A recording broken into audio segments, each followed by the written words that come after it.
Hello everyone. Today the topic I want to discuss is product life cycle and its cash flow that is linked with the different stages of the product life cycle. Now let's start with the definition of product life cycle.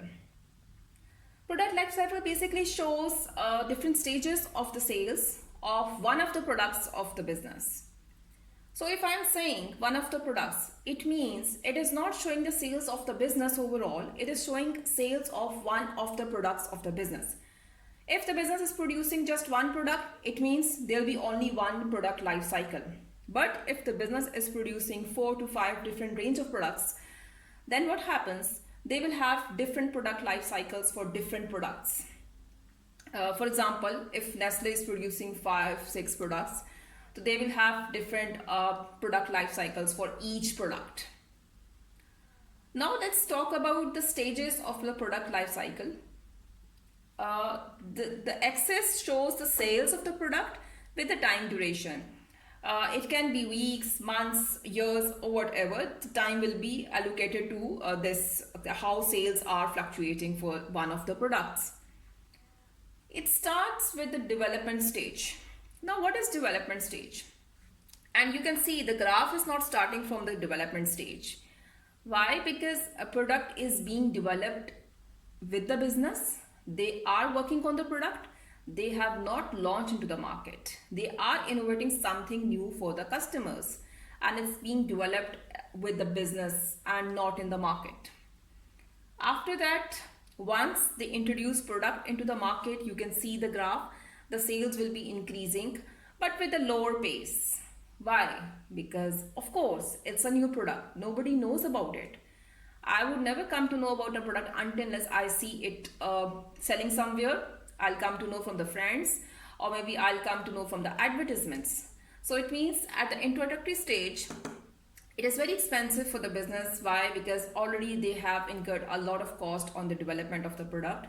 Now they have to do a lot of advertisements, informative advertisements specifically, so that they can create awareness about their product, their features, or what is better in the product as compared to the other same kind of products available in the market. So at this third stage, which is the growth stage, you can see the graph shows the little higher side of the. Now at this stage growth, if you can see, the graph has shown some momentum. What does it mean? That now you have created a lot of awareness among the customers. You have successfully grabbed their attention, and that's why your sales are increasing with a higher rate.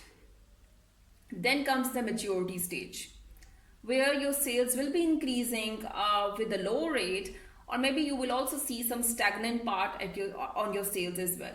Why? Because there are a lot of other new products available in the market, which can be a good substitute for your product. That's why customers are losing interest in your product. And at this stage, you have to introduce some promotional strategies and more of persuasive advertisements. It goes with the growth stage as well as with the maturity stage. The graph has shown some momentum. What does it mean? That now you have created a lot of awareness among the customers. You have successfully grabbed their attention, and that's why your sales are increasing with a higher rate. Then comes the maturity stage, where your sales will be increasing with a low rate, or maybe you will also see some stagnant part on your sales as well. Why? Because there are a lot of other new products available in the market, which can be a good substitute for your product. That's why customers are losing interest in your product. And at this stage, you have to introduce some promotional strategies and more of persuasive advertisements. It goes with the growth stage as well as with the maturity stage to keep your customers with you. But point is, there needs to be done something new in the product. Otherwise, you would lose customers. And you can see if the business goes on with the same product, there comes the decline stage, where the sales will be declining, their sales will be decreasing. So it means you can go out of the market with this product if you don't do anything related to this product. If you can see the graph, it has another line. By the way, this line shows the cash flow.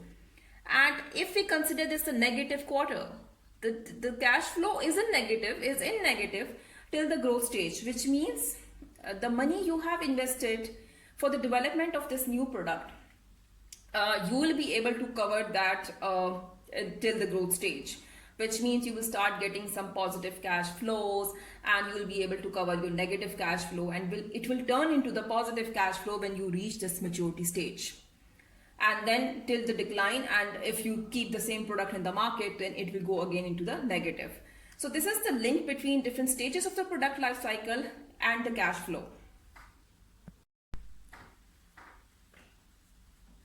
Here comes the most important part of this video, that what business should do when it experiences either maturity or decline stage on one of its product life cycle. Now, there can be different strategies which business can adopt, and we call them extension strategies. One strategy can be this, that you introduce new version of your product. That is, if earlier you were making for males, you can have female version of the product. Or maybe if you were making for the gents, you can have kids version of your product. This is how you can grab a market and you can have increase in sales. Secondly, you can introduce your product into the new market. The market which you did not explore earlier, you can start selling in that market. For those people, it would be a new product and they might take interest in your product and buy your product. Then you can have maybe new retailers to sell your product.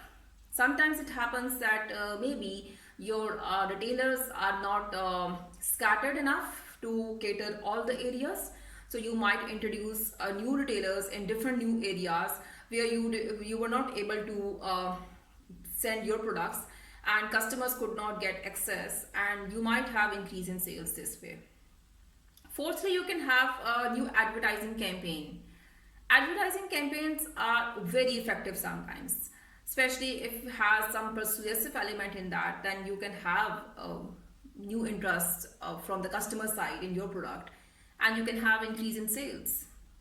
Lastly, you can have new packaging. Maybe you can change the color of the packaging, you can change the design of the packaging, you can change the color of your product, shape of the product. There can be so many ways you can have these extension strategies introduced in your business. This is how you can have increase in sales again, and you will be able to stay in the market.